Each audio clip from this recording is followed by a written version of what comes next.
Padre que esté en el cielo, gracias por su amor y misericordia con la cual usted nos recibe en este día. Le agradecemos su presencia con nosotros. Señor, si usted no estuviera aquí, esta reunión no tuviera sentido.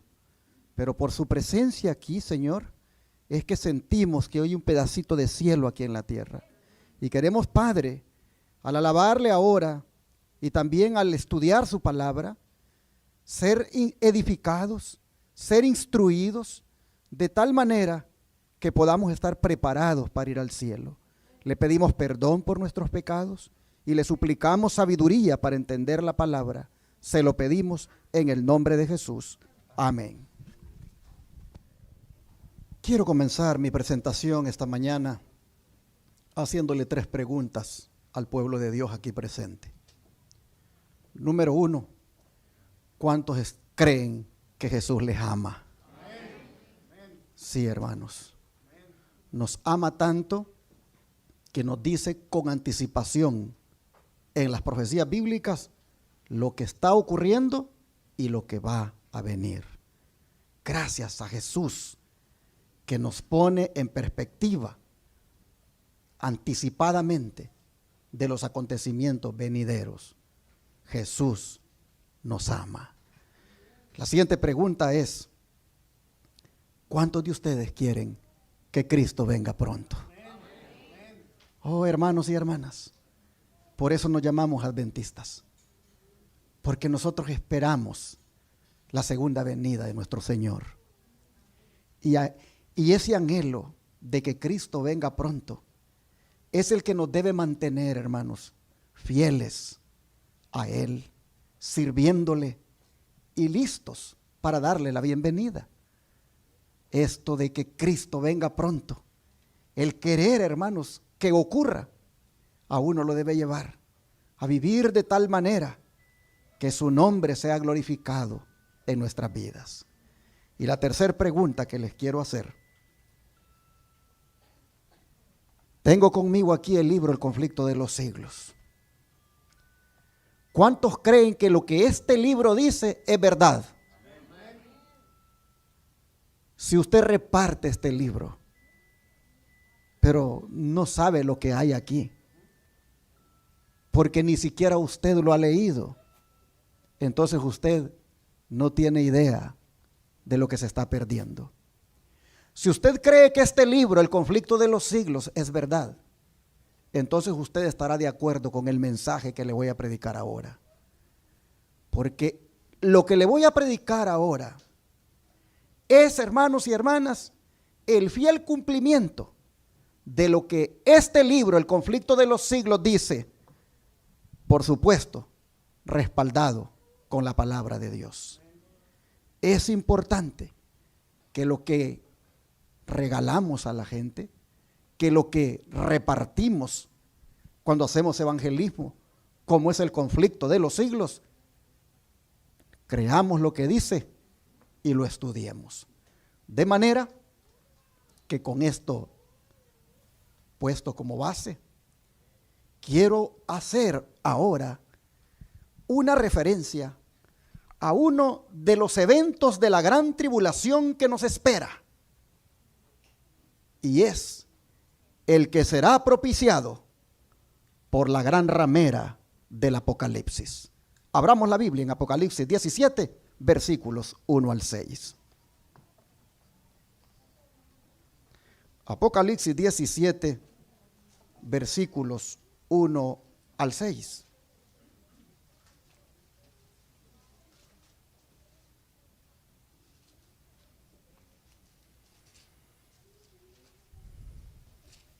Y la Escritura nos dice de la siguiente manera. Apocalipsis 17, versículos 1 al 6.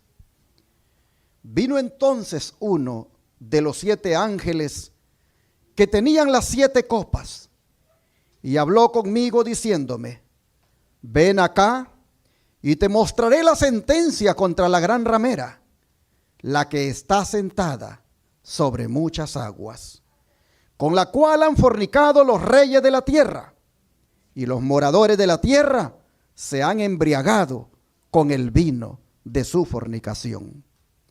Y me llevó en el espíritu al desierto, y vi a una mujer sentada sobre una bestia escarlata, llena de nombres de blasfemia, que tenía 7 cabezas y 10 cuernos.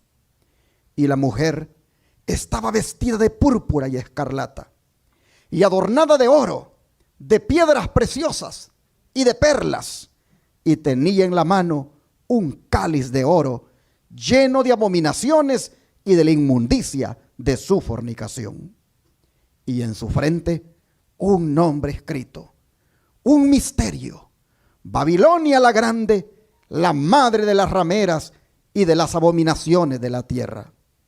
Vi a la mujer ebria de la sangre de los santos y de la sangre de los mártires de Jesús.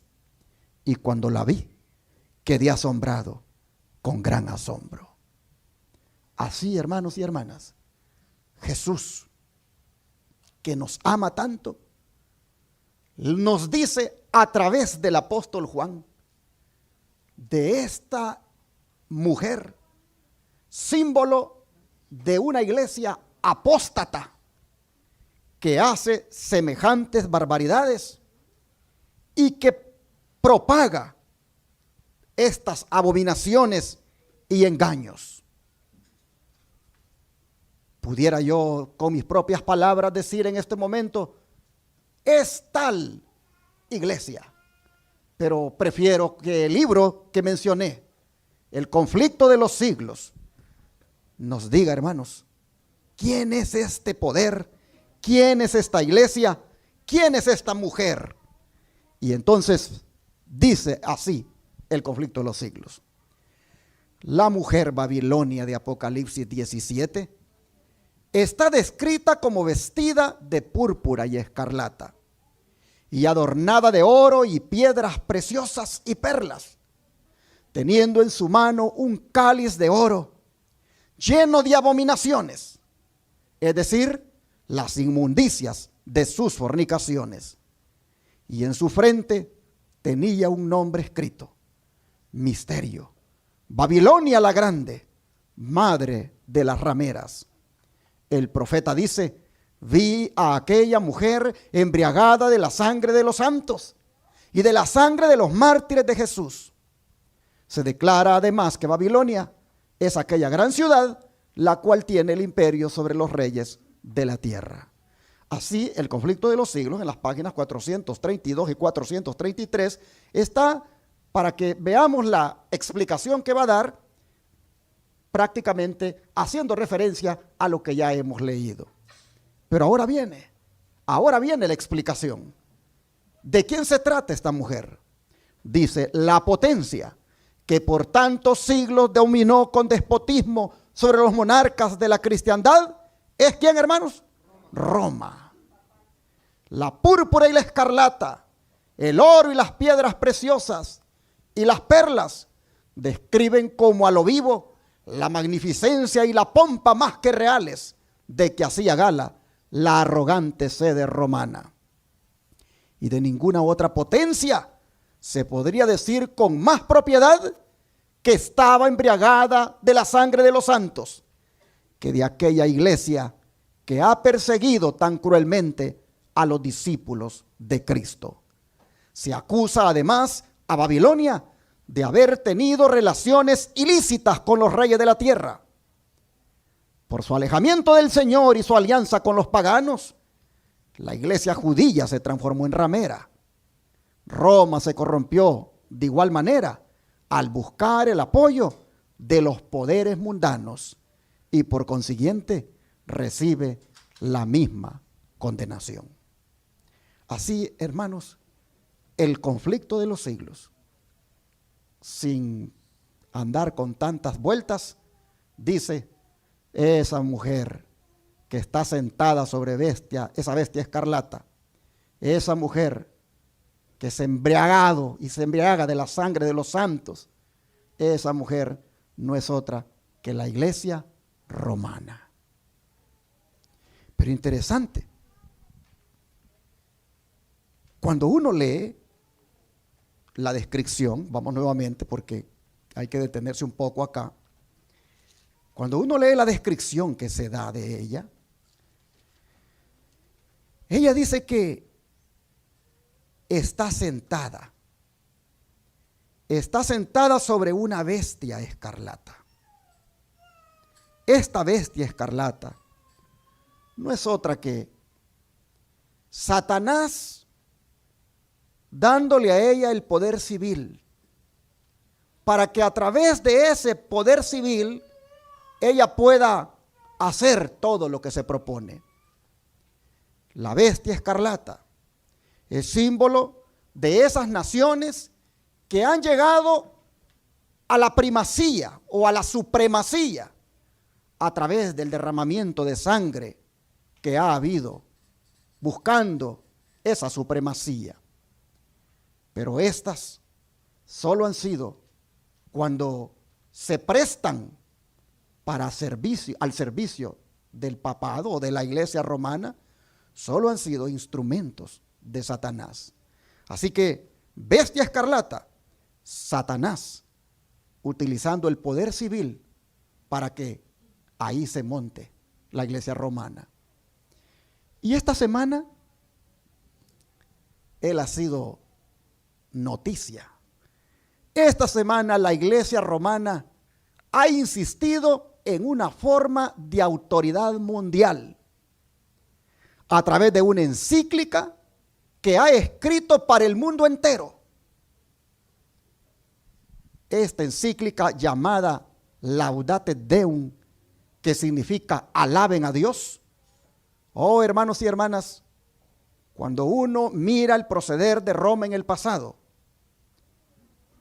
no cabe duda que esto tendrá repercusiones al punto que traerá tribulación para el mundo. Por eso podríamos decir que el título de nuestro tema hoy es Laudate Deum y la gran tribulación. Él ha exigido prácticamente en su encíclica que se establezca una forma de autoridad mundial. Se los pongo acá. Dice, para que haya avances sólidos y duraderos, me permito insistir que deben ser favorecidos los acuerdos multilaterales entre los estados. No es conveniente confundir el multilateralismo con una autoridad mundial concentrada en una persona o en una élite con excesivo poder. Cuando se habla de la posibilidad de alguna forma de autoridad mundial regulada por el derecho, no necesariamente debe pensarse en una autoridad personal. Hablemos sobre todo de organizaciones mundiales más eficaces, dotadas de autoridad para asegurar el bien común mundial, la erradicación del hambre y la miseria y la defensa cierta de los derechos humanos elementales.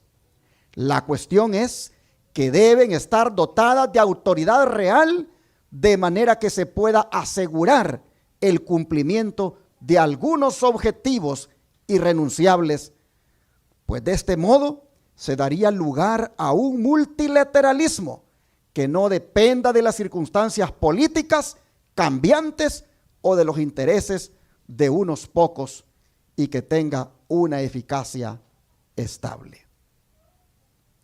Interesante, hermanos. Aunque él dice que la autoridad mundial que él propone no debe centrarse en una persona o élites, sino en organizaciones dotadas de autoridad que aseguren el bien común en relación con el cambio climático. Para nadie es un secreto que líderes políticos, religiosos, académicos y sociales ven en él al único que puede liderar una organización de esa naturaleza.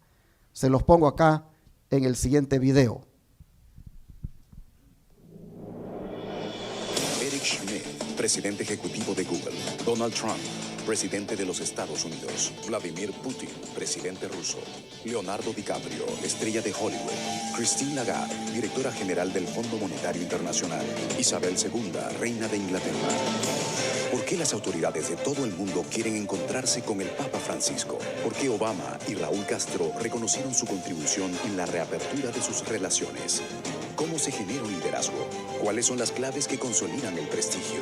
La gente tiene como esa imagen, ¿no?, del Vaticano y esa cosa tan ceremoniosa, y llega él con una sonrisa, con una humildad maravillosa, siempre con unas palabras tan sencillas que realmente llega a la gente y la gente se sorprende. Quien no acepta el concepto de riesgo no puede realizar este trabajo. Non può fare questo lavoro. Pero al final de ese túnel hay una luz, que es la luz de la esperanza. Y a nosotros nos lleva esa luz. No tenemos líderes que entiendan que no se trata del mí, se trata de una representación institucional. Creo que el Papa Francisco se ha consolidado como una persona con una gran credibilidad, un líder con credibilidad. Parece seguir aquello que dice. No es un tipo de autoritarismo, ¿sabes? Condenando, autoritario. Acepta los errores humanos. Quienes han ejercido un liderazgo artístico, empresarial, deportivo y político descifran las claves. Liderazgo y el Papa Francisco. Así, hermanos y hermanas, los líderes reconocen al Papa como el único hombre para liderar este mundo. Y por eso la ONU, el organismo internacional que tiene autoridad sobre los países, se presta para seguirle su agenda, pues su secretario general, Antonio Guterres, dice: la humanidad, dice, ha abierto las puertas del infierno. Para hacer dramático esto del cambio climático y estar a tono con la encíclica del Papa Laudato Deum, que está enfocada en que ya de una vez se enforcen las leyes para que dicho cambio climático sea contrastado.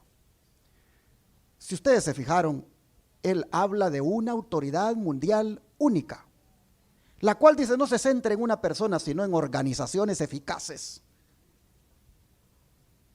que hagan valer lo que se acuerda. Llama la atención que todos ven a las Naciones Unidas, pero las Naciones Unidas es el vehículo en el cual él se sube. Si ustedes se fijaron, ¿dónde va sentada la mujer? Va sentada sobre una bestia escarlata, va sentada sobre los poderes políticos y civiles. La ONU se pone como el vehículo donde el cual él pueda subirse. Y vean ustedes cómo el lenguaje de la ONU es el mismo lenguaje del Vaticano. Este Antonio Guterres dice: llamo a los líderes mundiales a que aúnen esfuerzos y den una respuesta urgente y coordinada a esta crisis mundial. Los gobiernos deben dar el más firme apoyo a la labor multilateral contra el virus, encabezada por la Organización de la Salud, cuyos llamamientos deben cumplirse sin excepciones. Como ven ustedes, el tono de las Naciones Unidas dice que los gobiernos deben cumplir sin excepciones todo lo que ella como cabeza disponga. Y sigue diciendo: la solidaridad mundial no es solo un imperativo moral, es por el bien de todos. Noten, es un imperativo, es decir, una orden, y es por el bien de todos. Y luego dice: tenemos un marco de acción para eso, la Agenda 2030 para el desarrollo sostenible y el Acuerdo de París sobre el cambio climático. Debemos cumplir nuestras promesas por la gente y el planeta. Así que, hermanos y hermanas, la Agenda 2030 es el marco de acción para que la orden se ejecute. ¿Pero qué es la Agenda 2030? Es la agenda de control global del gobierno de cada nación en todo el planeta sobre la sociedad, la agricultura, la salud, la economía, la educación, la ideología de género, recursos naturales, etcétera, etcétera. Una agenda donde la humanidad pierde su libertad y queda a expensas del gobierno. ¿Y qué dice el Papa sobre esa agenda que Antonio Guterres dice que es el marco para actuar? Dice el Papa, cuando vino a las Naciones Unidas: alzo mi voz, dice, junto a la de todos aquellos que anhelan soluciones urgentes y efectivas. La adopción de la Agenda 2030 para el desarrollo sostenible en la cumbre mundial que iniciará hoy mismo es una importante señal de esperanza. Confío también que la Conferencia de París sobre el cambio climático logre acuerdos fundamentales y eficaces. Si ustedes se fijan, es el mismo lenguaje de la ONU el que él tiene. Él dice que la Agenda 2030 es una señal de esperanza. Pero ¿qué esperanza puede haber en una agenda que va a ser obligatoria para todos los ciudadanos del mundo mediante la invocación de la coerción gubernamental? ¿Qué esperanza puede haber en esa agenda? Oh, hermanos, y como él sabe muy bien que todos lo ven a él como la autoridad moral para liderar, miren cómo le habla en la encíclica Laudate Deum a los gobernantes que se van a reunir el próximo mes de noviembre allá en Dubái.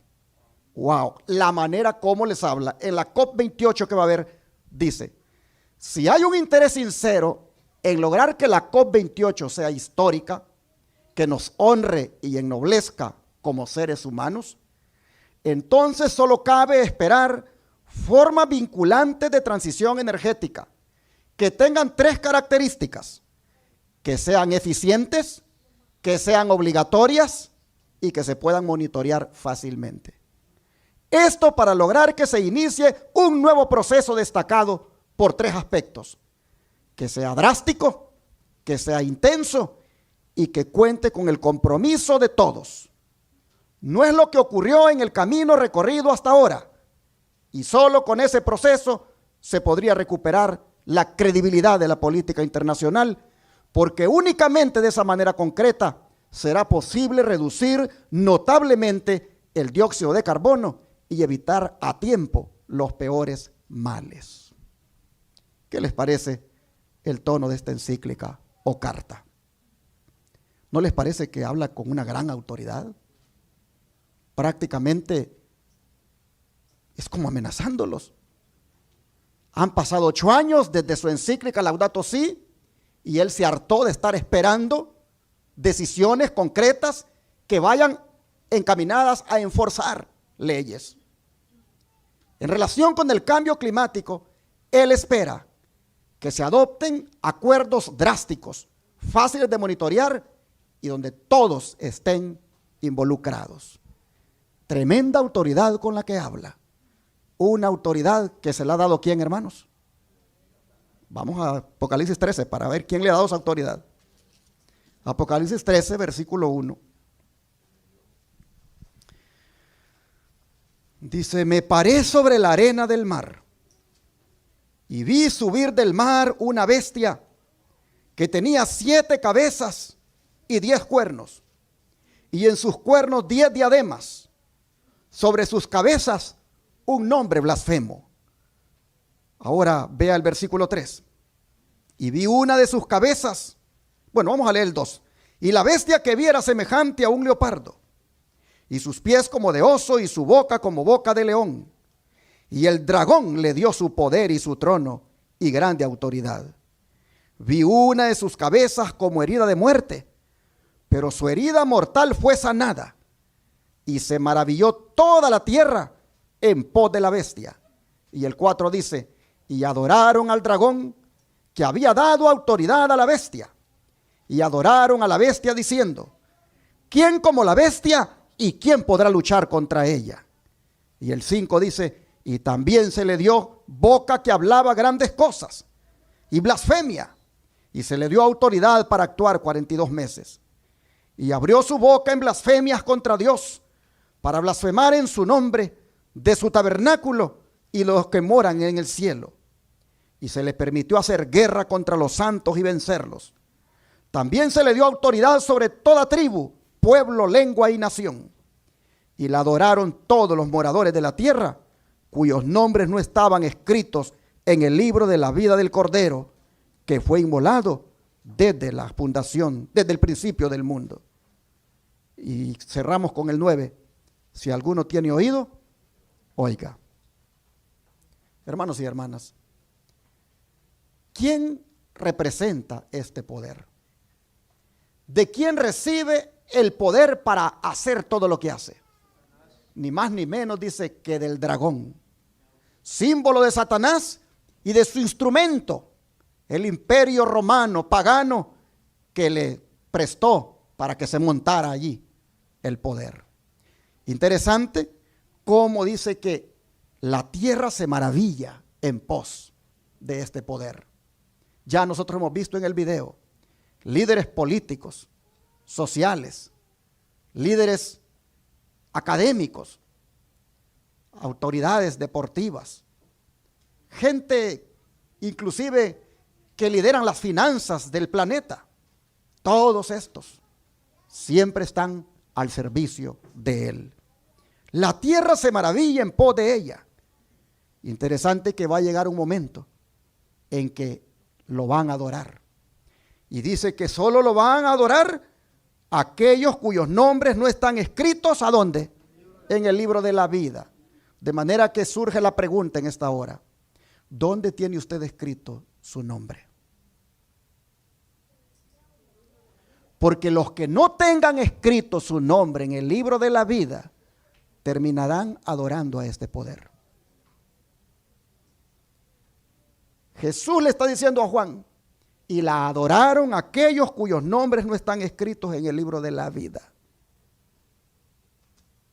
Hermanos, he ahí la importancia de asegurarnos de que nuestro nombre no esté escrito en ningún libro de ninguna iglesia, sino solamente en el libro de la vida. Pero ¿cómo es que el nombre de uno es anotado en el libro de la vida? Cuando uno viene arrepentido a los pies de Cristo, se entrega a Él y se bautiza, entonces su nombre es anotado en el libro de la vida. Y de allí solamente Cristo puede borrarlo. Ninguna iglesia aquí en la tierra, haciendo injusticias, puede borrar dicho nombre de allí. Solamente lo que ata aquí es atado allá si se siguen los procesos espirituales. Pero la importancia de que nuestro nombre esté escrito en el libro de la vida, hermanos, es determinante de cara a esto que ocurrirá cuando se le adore a este poder. El dragón, dice, Satanás le ha dado esa autoridad. El don de profecía dice, Conflicto de los Siglos, página 492, en el capítulo 13 que acabamos de leer, se describe otra bestia parecida a un leopardo, a la cual el dragón dio su poder y su trono y grande autoridad. Este símbolo, como lo han creído la mayoría de los protestantes, representa ¿a quién dice? Al papado, el cual heredó el poder y la autoridad del antiguo imperio romano. Por eso es que se habla de que Roma no ha caído. Roma está viva. Roma en su fase pagana desapareció, pero en su fase cristiana, Roma sigue viva. Porque la Roma pagana le dio su autoridad y poder. El diablo utilizando el poder político de Roma para que se asentara allí la Roma cristiana. Por eso es que la revista Time, hace unos años atrás, se refirió a Francisco y su iglesia se refirió como el nuevo imperio romano. Estamos hablando de estos tiempos. Hasta la revista Time reconoce que Francisco está al frente del imperio romano. Solo, por supuesto, que en su fase papal, en su fase cristiana. Y el don de profecía sigue diciendo en el Conflicto de los Siglos, el capítulo 13, se describe otra bestia parecida a un leopardo, a la cual el dragón dio su poder y su trono y grande autoridad. Este símbolo representa al papado, el cual heredó el poder y la autoridad del antiguo imperio romano. Se dice de la bestia parecida a un leopardo, que le fue dada una boca que hablaba cosas grandes y blasfemias. Y efectivamente, dice, abrió su boca para decir blasfemias contra Dios, para blasfemar su nombre y su tabernáculo y a los que habitan en el cielo. Y le fue permitido hacer guerra contra los santos y vencerlos, y le fue dada autoridad sobre toda tribu, pueblo y lengua y nación. Esta profecía dice que es casi la misma que la descripción del cuerno pequeño en Daniel 7, se refiere sin duda al papado. De manera, hermanos y hermanas, que la ramera que se sienta sobre la bestia no es otra que la iglesia papal, no es otra que la iglesia romana, sentada sobre los poderes políticos que el diablo ha puesto a su disposición. Oh, pero nosotros leímos que ella es madre de ¿qué cosa? De las rameras. Así que ella tiene hijas. Y aquí, hermanos, me gustaría ampliar este concepto de ramera, pues según la Biblia existen 3 formas mediante las cuales una iglesia se puede convertir en ramera, es decir, prostituta, fornicaria. ¿Cuáles son esas 3 maneras de cómo una iglesia se puede convertir en ramera? Porque si ella tiene hijas, hay que ver quiénes son las hijas y si realmente estas son tan rameras como ella. Veamos las 3 maneras de cómo una iglesia se puede convertir en ramera. Número 1, mediante la práctica de la idolatría, que viene a ser infidelidad para con Cristo. Leamos Ezequiel 16, versículo 17. Ezequiel 16,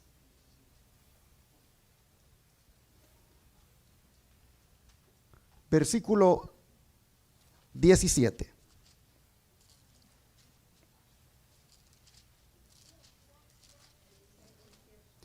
Ezequiel capítulo 16, versículo 17. Dice la escritura: tomaste asimismo tus hermosas alhajas de oro y de plata que yo te había dado, y te hiciste imágenes de hombre y fornicaste con ellas. Aquí el Señor está hablando a su pueblo que ha cometido una infidelidad para con su esposo divino, al hacerse imágenes y prácticamente adorarlas. Vean ustedes que el acto de tener imágenes, eso equivale a fornicar. Pues dice: tomaste asimismo tus hermosas alhajas de oro y de plata que yo te había dado, y te hiciste imágenes de hombre y fornicaste con ellas. Cuando una iglesia practica la idolatría, adora imágenes, tiene imágenes, esa iglesia ha caído en la prostitución espiritual, se ha convertido en una ramera. Pero todavía Jeremías lo respalda. Vamos al libro de Jeremías capítulo 3, versículos 6 y 9. Jeremías 3, versículos 6 y 9.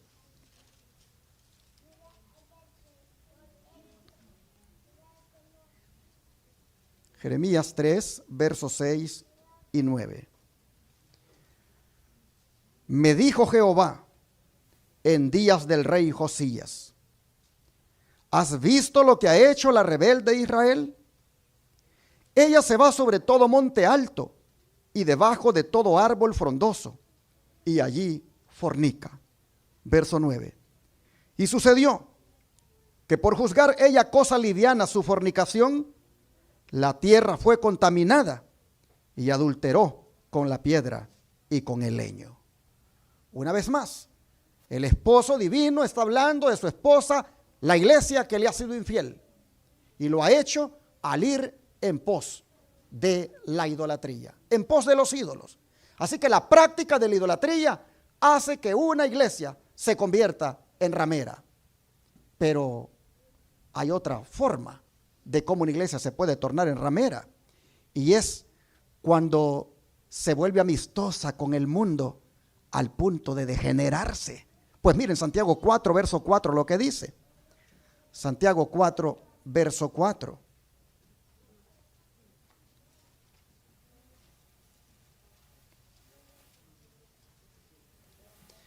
Dice el apóstol acá, Santiago 4, verso 4. Oh almas adúlteras, ¿no sabéis que la amistad del mundo es enemistad contra Dios? Cualquiera pues que quiera ser amigo del mundo, se constituye enemigo de Dios. Así que hermanos y hermanas, el texto es bien claro. Tener amistad con el mundo es prácticamente ser un adúltero. Y aquí es donde deberíamos de pensar. ¿Cuántos adúlteros tienen las iglesias? ¿Cuántos miembros de iglesia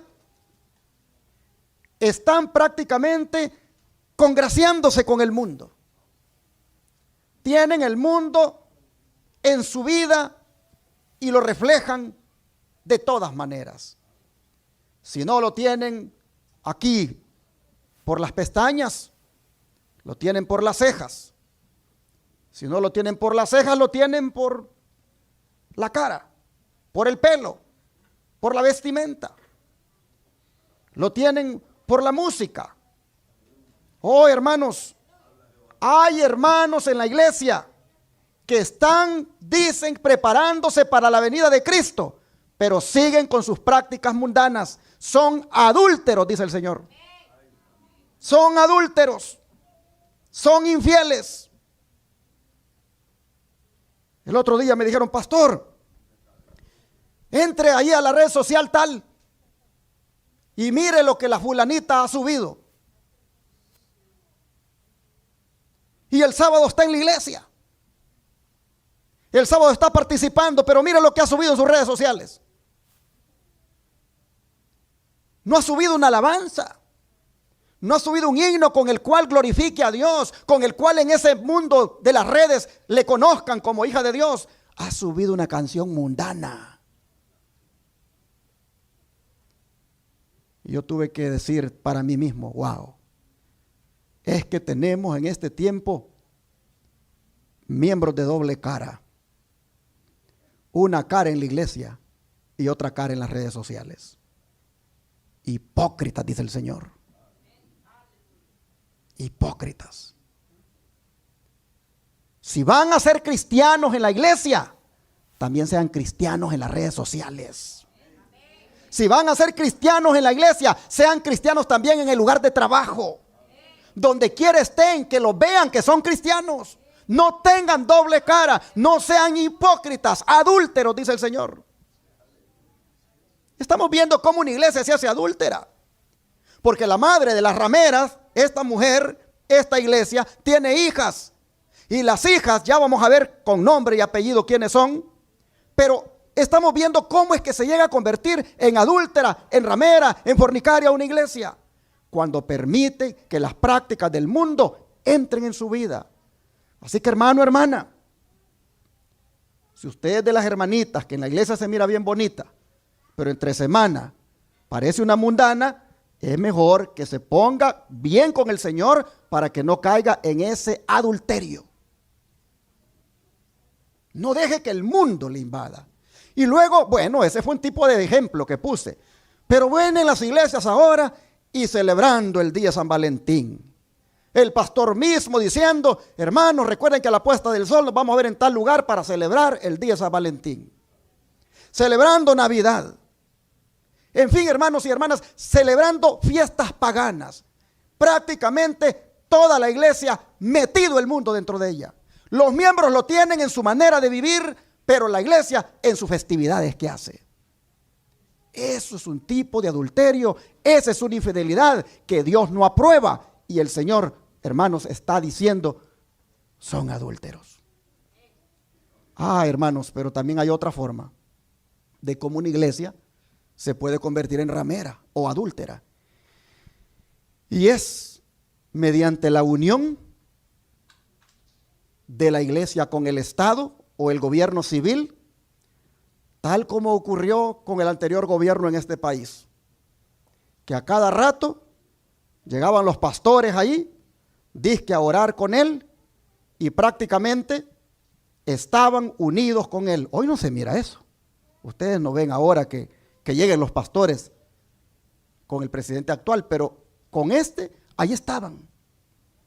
Hermanos y hermanas, las iglesias buscando recibir favores del gobierno, de uno que no es su esposo, cometiendo adulterio espiritual con los reyes o gobernantes que están prácticamente deseosos de que les busquen para eso. Oh, hermanos, cuando una iglesia se une con el poder civil, ésta se convierte en ramera y traiciona a su esposo, Cristo Jesús. Y esto es lo que hemos visto que ha sucedido en los Estados Unidos, y casi siempre sucede cuando hay un cambio de gobierno. Cuando el otro partido tome el control, ahí están todos los pastores con él. Interesante, mire cómo dice el don de profecía en Conflicto de los Siglos. Página 433 a la 434. Se dice que Babilonia es madre de las rameras. Sus hijas deben simbolizar las iglesias que se atienen a sus doctrinas y tradiciones y siguen su ejemplo, sacrificando la verdad y la aprobación de Dios para formar alianza ilícita con el mundo. El mensaje de Apocalipsis 14, que anuncia la caída de Babilonia, debe aplicarse a comunidades religiosas que un tiempo fueron puras y luego se han corrompido. En vista de que este mensaje sigue al aviso del juicio, debe ser proclamado en los últimos días y no puede por consiguiente referirse solo a la iglesia romana, pues dicha iglesia está en condición caída desde hace muchos siglos. Además, en el capítulo 18 del Apocalipsis se exhorta al pueblo de Dios a que salga de Babilonia. Según este pasaje de la Escritura, muchos del pueblo de Dios deben estar aún en Babilonia. ¿Y en qué comunidades religiosas se encuentran actualmente la mayoría de los discípulos de Cristo? Sin duda alguna, en las varias iglesias que profesan la fe protestante. Al nacer esas iglesias, se decidieron noblemente por Dios y la verdad, y la bendición divina las acompañó. Aún el mundo incrédulo se vio obligado a reconocer los felices resultados de la aceptación de los principios del Evangelio. Se les aplican las palabras del profeta a Israel: salió tu renombre entre las naciones en atención a tu hermosura, la cual era perfecta a causa de mis adornos que yo había puesto sobre ti, dice Jehová el Señor. Pero esas iglesias cayeron víctimas del mismo deseo que causó la maldición y la ruina de Israel. El deseo de imitar las prácticas de los impíos y de buscar su amistad, pues dice: pusiste tu confianza en tu hermosura y te prostituiste a causa de tu nombre. Muchas de las iglesias protestantes están siguiendo el ejemplo de Roma y se unen inicuamente con los reyes de la tierra. Así obran las iglesias del Estado en sus relaciones con los gobiernos seculares y otras denominaciones en su afán de captarse el favor del mundo. Y la expresión Babilonia o confusión puede aplicarse acertadamente a esas congregaciones que, aunque declaran todas que sus doctrinas derivan de la Biblia, están sin embargo divididas en un sinnúmero de sectas con credos y teorías muy opuestos. Además de la unión pecaminosa con el mundo, las iglesias que se separaron de Roma presentan otras características de esta. Una obra católica romana arguye que si la iglesia romana fue alguna vez culpable de idolatría con respecto a los santos, su hija, la iglesia anglicana, es igualmente culpable, pues tiene 10 iglesias dedicadas a María por una dedicada a Cristo. Así el don de profecía dice que las hijas de la ramera son todas las iglesias protestantes que todavía siguen practicando las tradiciones de la mamá. Como la mamá guarda el domingo, todas las iglesias guardan el domingo también. Todas sus hijas guardan el mismo día.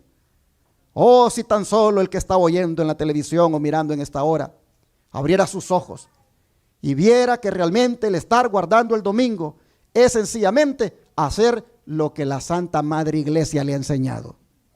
Pero la Santa Madre Iglesia romana, usted no se ha dado cuenta, pero está siendo parte de esa Babilonia, hija de esa ramera. Las iglesias evangélicas que siguen las tradiciones de la Santa Madre Iglesia Católica Romana, en el mismo día que guardan, en lo que creen en cuanto al estado de los muertos, vienen a ser también, por lo tanto, rameras como su madre. Así lo dice Apocalipsis. Tal vez esto sea demasiado fuerte, pero no lo digo yo, lo dice Jesús aquí. Jesús lo está diciendo. Pero ahora, hermanos y hermanas, volviendo a lo que la iglesia papal está pidiendo, es impresionante cómo la profecía lo predijo. Volvamos otra vez a Apocalipsis 17 y esta vez el versículo 12 y 13. Apocalipsis 17, versículo 12 y 13.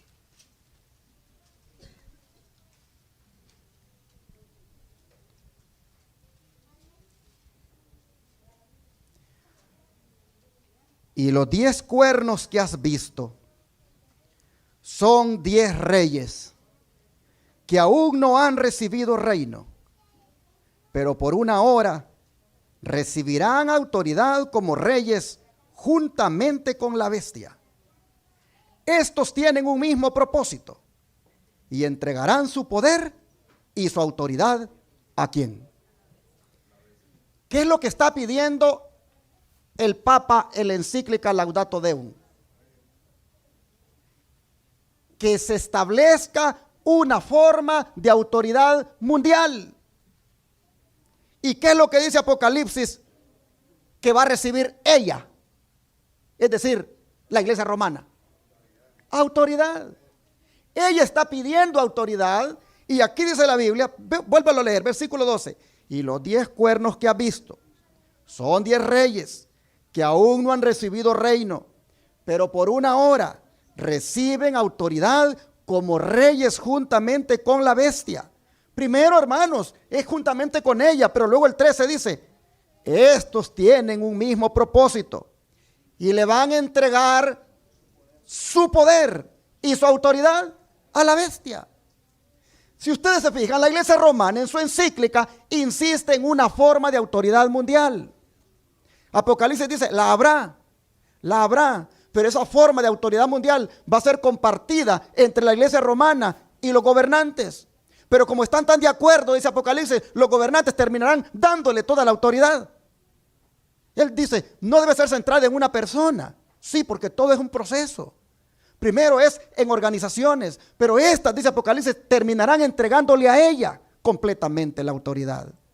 ¿Cómo estos dos versículos, hermanos, encajan perfectamente con lo que está pidiendo el papado en esta encíclica?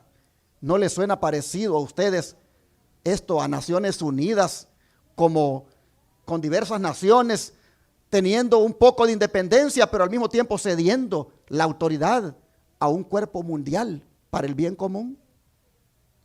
El don de profecía dice, la iglesia apelará al brazo poderoso de la autoridad civil, y en esta obra los papistas y los protestantes van a ir como unidos. El mundo no conoce más que tempestades, guerras y discordias.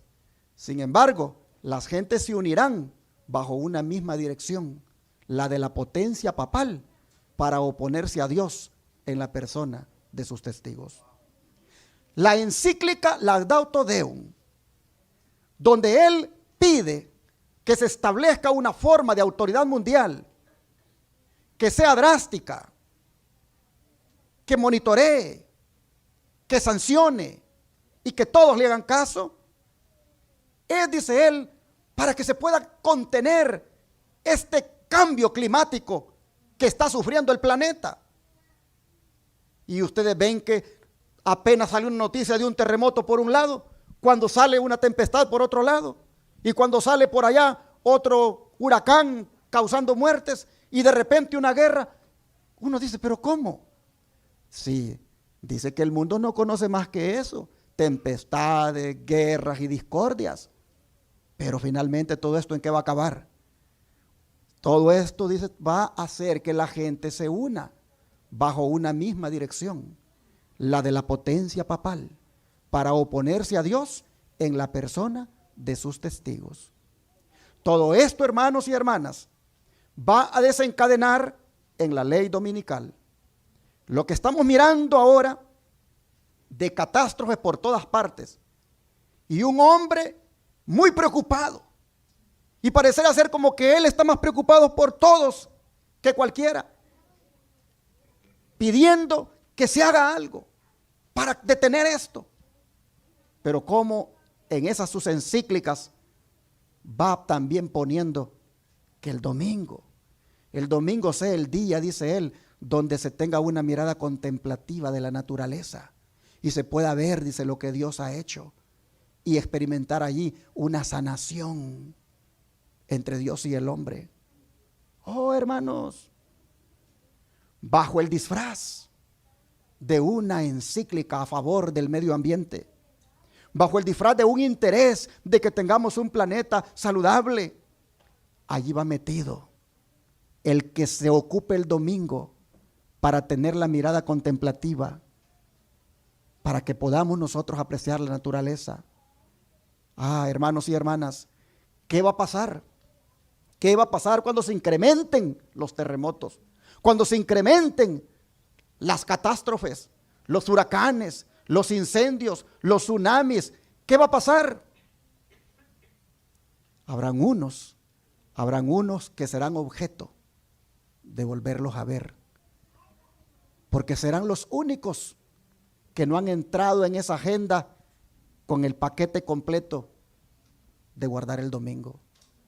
Y esos serán los que guardan el sábado. Y a ellos, dice, se les culpará de las catástrofes que estarán ocurriendo. A ellos se les dirá, por ustedes no han parado los terremotos, por ustedes no han parado los tsunamis, por ustedes no han parado los huracanes, por ustedes no han parado los tornados, por ustedes no han parado todo este calentamiento que hay, porque ustedes son rebeldes, no han querido aceptar toda la Agenda 2030 con todo el paquete que va incluido también el domingo. Oh, hermanos, y dice el don de profecía que vendrá la persecución en contra de los guardadores del sábado. Es más, Apocalipsis 13, ya ustedes lo han leído, dice que no se podrá, ¿qué cosa? Comprar ni vender. Y para que usted no pueda comprar, es porque va a ser racionada la comida. Los alimentos serán racionados. Y los que tengan necesidad de comprarlos, se les pedirá que como requisito acepten la marca de la bestia, que no es otra cosa que la ley dominical. Solo los que tengan esa marca podrán comprar y vender. Oh, mis hermanos, no va a ser fácil esa prueba, pero de antemano tenemos la seguridad que el Señor nos va a ayudar. Porque en el verso 14, mire usted lo que dice, de aquí de Apocalipsis 17. ¿Qué van a hacer todos estos cuando le den la autoridad a la bestia? Pelearán contra el Cordero. ¿Y qué va a hacer el Cordero? El Cordero los vencerá, porque Él es Señor de señores y Rey de reyes, y los que están con Él son llamados, elegidos y fieles. Así, hermanos y hermanas, todo va a terminar en una guerra contra el mismo Cristo en la persona de sus santos. Mire lo que dice el don de profecía. El llamado mundo cristiano será el teatro de acciones grandes y decisivas. Hombres en posiciones de autoridad pondrán en vigencia leyes para controlar la conciencia según el ejemplo del papado. Así se manifiesta el mismo poder opresivo y autoritario contra la libertad religiosa, contra la libertad de adorar a Dios de acuerdo con los dictados de la conciencia, como lo manifestó el papado cuando en el pasado persiguió a los que se atrevieron a no conformarse con los ritos religiosos y las ceremonias de los romanistas. Mensajes selectos, tomo 3, página 447 a la 448. Y sigue diciendo, toda forma de mal se lanzará a una intensa actividad.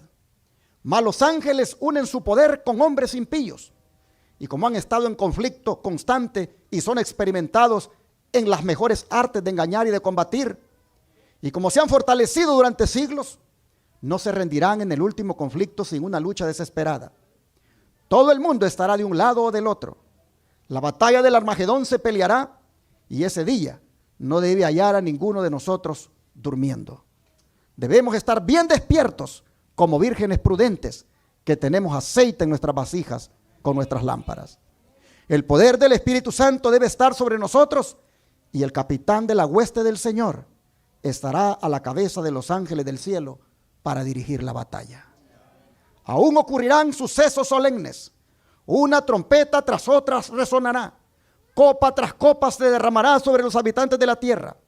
Escenas asombrosas están por sobrevenir sobre nosotros. Pero hermanos, no debemos tener ningún miedo, porque dice que el que va a estar a la cabeza como nuestro capitán para dirigir la batalla es ¿quién? Cristo Jesús. Es decir, cuando venga esa oposición por ser los únicos que no aceptamos la marca de la bestia que viene mezclada allí con esa agenda climática, cuando venga esa oposición en nuestra contra, el Señor dice, va a estar a la cabeza y va a dirigir la batalla. Así que no tengamos ningún temor. ¿Por qué, hermanos? Porque el Señor va a pelear por nosotros. El Señor dice que va a pelear. ¿Por qué? Porque estamos con Él. Mire usted cómo termina el versículo. Bueno, lo leo nuevamente. Pelearán contra el Cordero y el Cordero los vencerá, porque Él es Señor de señores y Rey de reyes. Y los que están con Él son llamados y elegidos y fieles. ¿Por qué nos va a librar el Señor? Porque estamos con Él. Porque estamos con Él. Por eso el Señor va a pelear por nosotros. El don de profecía nos dice qué significa eso de estar con Él. Porque dice que los que están con Él, ellos son los que van a ser protegidos por Jesús en esa batalla. ¿Quiénes son? ¿O qué significa estar con Él? Testimonios, tomo 5, página 223, dice, cuando los primeros discípulos oyeron las palabras de Cristo, sintieron necesidad de Él. Ellos lo buscaron, ellos lo encontraron y ellos lo siguieron. Estuvieron con Él en el hogar, en la mesa y en la cámara y en el campo. Estuvieron con Él como alumnos con un maestro diariamente, recibiendo de sus labios lecciones de santa verdad. Lo consideraban como un siervo trata a su amo para aprender su deber. Le sirvieron alegre y gozosamente. Le siguieron como los soldados siguen a su comandante, peleando la buena batalla de la fe. Y los que están con Él son llamados, escogidos y fieles. Así que, hermanos y hermanas, la clave es estar con Jesús para que Él nos libre cuando llegue la prueba. Estar con Jesús, mire, ¿dónde? En el hogar, en la mesa, en la recámara, en el campo, en todas partes hay que estar con Jesús. Y así hemos visto cómo las pretensiones papales se hacen manifiestas una vez más en la encíclica Laudate Deum. Pero el Señor, hermanos, tiene un mensaje más para los que promueven esa autoridad mundial única que debe haber y que será opresora. El mensaje de Dios es el siguiente: Isaías 8, versículo 9 al 16. Isaías 8, versículo 9 al 16.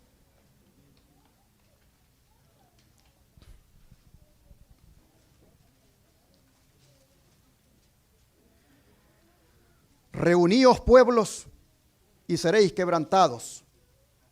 Oíd todos los que sois de lejanas tierras y ceñíos y seréis quebrantados. Disponeos y seréis quebrantados. Tomad consejo y será anulado. Proferid palabra y no será firme, porque Dios está con nosotros. Porque Jehová me dijo de esta manera, con mano fuerte, y me enseñó que no caminase por el camino de este pueblo, diciendo, no llaméis conspiración a todas las cosas que este pueblo llama conspiración. Ni temáis lo que ellos temen, ni tengáis miedo. A Jehová de los ejércitos, a Él santificad. Sea Él vuestro temor, y Él sea vuestro miedo. Entonces Él será por santuario, pero a las dos casas de Israel, por piedra para tropezar, y por tropezadero para caer, y por lazo y por red al morador de Jerusalén. Y muchos tropezarán entre ellos, y caerán y serán quebrantados, y se enredarán y serán apresados. Ate el testimonio, sella la ley entre mis discípulos. Así, hermanos y hermanas, nosotros vemos que hay una buena noticia. Y la buena noticia es que cuando esa autoridad mundial se establezca, cuando el anticristo tenga toda la autoridad y parezca que está venciendo, aquí el Señor está diciendo que va a aparecer la autoridad verdadera del mundo, la cual es Jehová de los ejércitos. Va a aparecer y Él va a establecer su propia autoridad. Él establecerá su reino y su reino se encargará de eliminar a todos los reinos de este mundo. Claramente lo dijo el profeta Daniel, aquí en su libro, Daniel 2, versículo 44. Daniel 2, verso 44.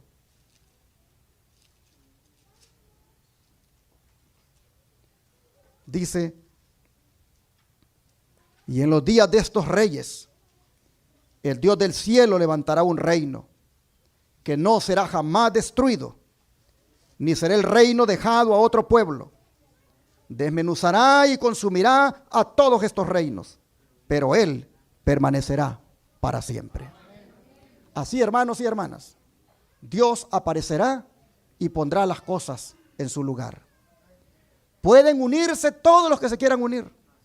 Pueden acordar leyes en contra de la ley de Dios. Pueden acordar leyes para perseguir a los hijos de Dios. Pero dice el Señor, no se preocupen, todo yo lo voy a desbaratar, todo yo lo voy a quebrantar, todos los acuerdos que hagan yo los voy a quebrantar. Es más, este planeta, aunque hagan acuerdos para contrarrestar el cambio climático, dice Dios, este planeta ya no se arregla, porque han dejado, dice Dios, mi ley, han dejado mi ley, y por eso han caído en pecado, y la naturaleza entera gime a una y está, dice, con dolores de parto. Es más, este planeta, dice el Señor, yo lo voy a recalentar más todavía para esos que van a adorar a la bestia y a su imagen.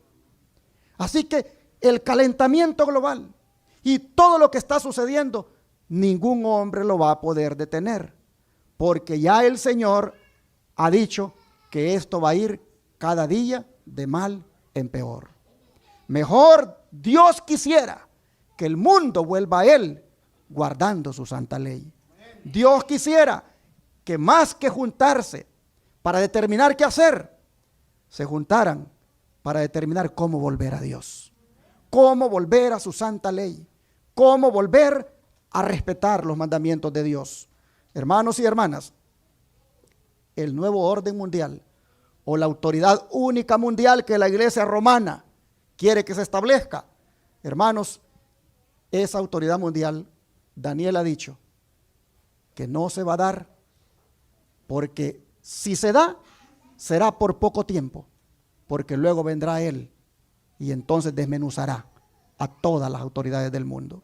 El orden mundial humano, el nuevo orden mundial humano, fracasará y solo el de Dios prevalecerá. Y los que estemos con Él, reinaremos con Él. Cierro leyendo Apocalipsis 15, versículo 2, para que veamos dónde terminaremos si somos fieles al Señor. Apocalipsis 15, versículo 2. dice la Escritura. Vi también como un mar de vidrio mezclado con fuego, y a los que habían alcanzado la victoria sobre la bestia y su imagen y su marca y el número de su nombre, en pie sobre el mar de vidrio con las arpas de Dios. Y el verso 3 dice: y cantan el cántico de Moisés, siervo de Dios, y el cántico del Cordero, y diciendo: grandes y maravillosas son tus obras, Señor Dios Todopoderoso. Justos y verdaderos son tus caminos, Rey de los santos. ¿A dónde dice que terminarán los justos? En el mar de vidrio. Terminarán allí con arpas, alabando al Señor. Estos terminarán en el mar de vidrio porque obtuvieron, dice, la victoria sobre la bestia, sobre su imagen, sobre su marca y sobre su número. Es decir, se mantuvieron al lado de Jesús, siendo leales a Jesús.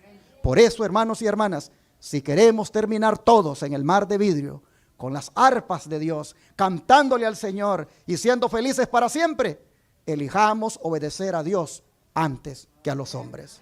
Elijamos permanecer firmes en la fe. Elijamos, hermanos, contender por la fe que una vez fue dada a los santos. Y aunque termine en una gran tribulación para nosotros esos acuerdos que el papado quiere, ya nosotros sabemos que de la tribulación Jesús nos sacará victoriosos. Así que, hermanos y hermanas, seamos fieles a Jesús, entreguémonos a Él. Si usted no ha hecho su decisión de entregar su vida a Cristo, no espere más. Estamos viviendo en los últimos tiempos. Las cosas que están sucediendo y los acuerdos que están haciendo estos hombres no van a llevar a nada bueno. Pero aquellos que estén con Él, aquellos, dice, que son llamados, elegidos y fieles. Así que haga su decisión. Manténgase con Jesús. Entréguele su vida a Jesús. Póngase del lado de Jesús. Escoja ser fiel a Jesús. Como por la gracia de Dios estoy viendo aquí un joven que lo ha hecho este día. Jaime, qué gusto me da verte aquí. Jaime, hermanos, Jaime tenía que ir a trabajar ahora. En el trabajo le dijeron: a partir de ahora se va a trabajar los sábados. Y anoche platicando y orando con él me dijo: cuando llegue a casa me voy a arrodillar y voy a ver qué me dice Dios. Y yo le dije a él: Dios quiera que elijas lo que Él quiere y que puedas estar con nosotros. Y aquí está. Gloria a Dios. Gloria a Dios, Jaime. Eso que has hecho de elegir a Cristo antes que a los hombres, eso es lo que el Señor anda buscando. Jóvenes así, hermanos y hermanas, seamos fieles con Cristo y perseveremos hasta el fin.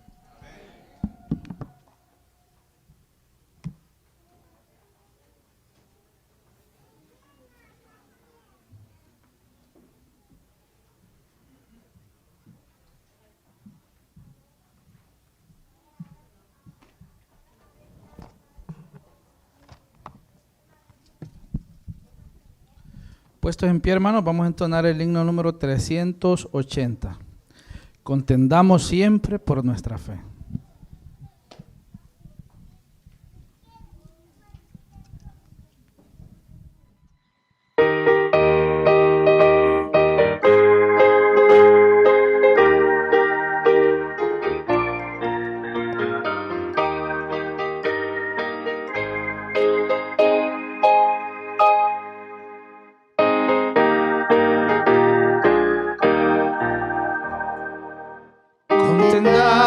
Siempre por nuestra fe, aunque ruja el mundo en derredor, nunca el tentador nos podrá vencer, pues nos librará el Señor.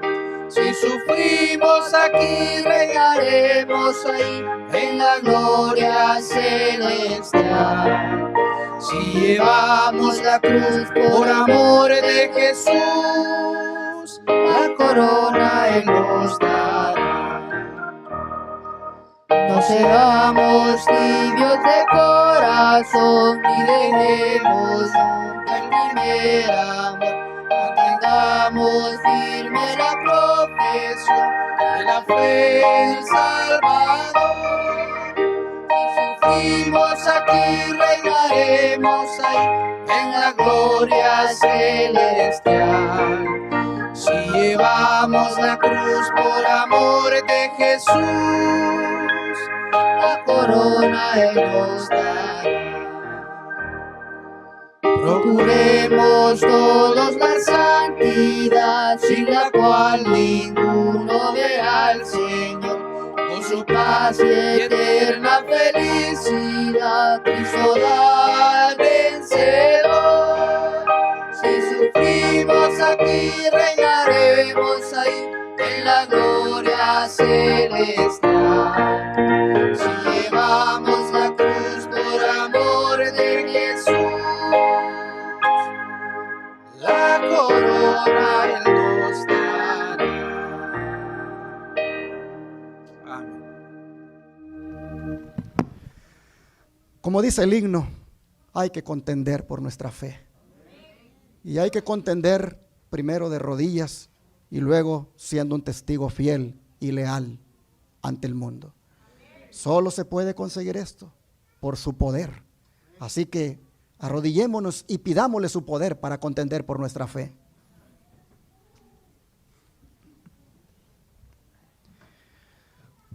Amante Padre que está en el cielo, sabemos, Señor, que lo que se avecina no es nada fácil. Sabemos, Padre, que una prueba grande y fuerte viene en contra de nosotros. Sabemos, Señor, que por guardar tus mandamientos, por guardar el sábado, seremos objeto de persecución. Oh, Señor, bajo el disfraz de algo tan bueno como el que el planeta esté limpio y saludable, sabemos, Señor, que esta autoridad que pretende que sea mundial traerá sin duda tribulación sobre nosotros. Pero Padre, de antemano nos lo has dicho y al mismo tiempo nos has dicho cómo será el final de todo esto. Y es que seremos victoriosos contigo. Tú nos vas a ayudar. Tú pelearás por nosotros para que podamos tener allá el privilegio de estar en el mar de vidrio. Entonces, Señor, conociendo desde antemano cómo será el final, te rogamos que nos ayudes para serte fieles, para no claudicar, para no darte la espalda, para no ser desleales, para mantenernos firmes en tu verdad, para que guardemos siempre tu santo sábado, seamos fieles a tus mandamientos y que no cedamos a ninguna ley que vaya en contra de tu santa ley. Señor, te pedimos que podamos permanecer en este mundo firmes y leales, como luminares en el mundo, alumbrando a otros. Ayúdanos, Señor, a destacar siempre tu verdad. Padre, te queremos pedir en esta hora que bendigas a Jaime, este joven que está aquí con nosotros. Tomó la decisión, Señor, de venir a adorar tu nombre.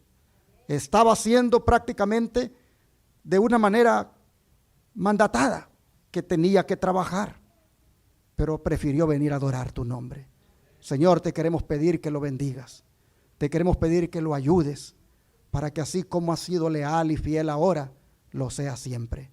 Y Padre, si habrán consecuencias por esto, te pedimos que tú tomes control y que tú tengas para él todas las bendiciones que has prometido a los que son obedientes. En tus manos te lo ponemos y te rogamos que lo ayudes a seguir siendo fiel. Así, Padre, encomendamos nuestras vidas en tus manos para que todos seamos fieles hasta el final. Te lo pedimos en el nombre de Jesús. Amén.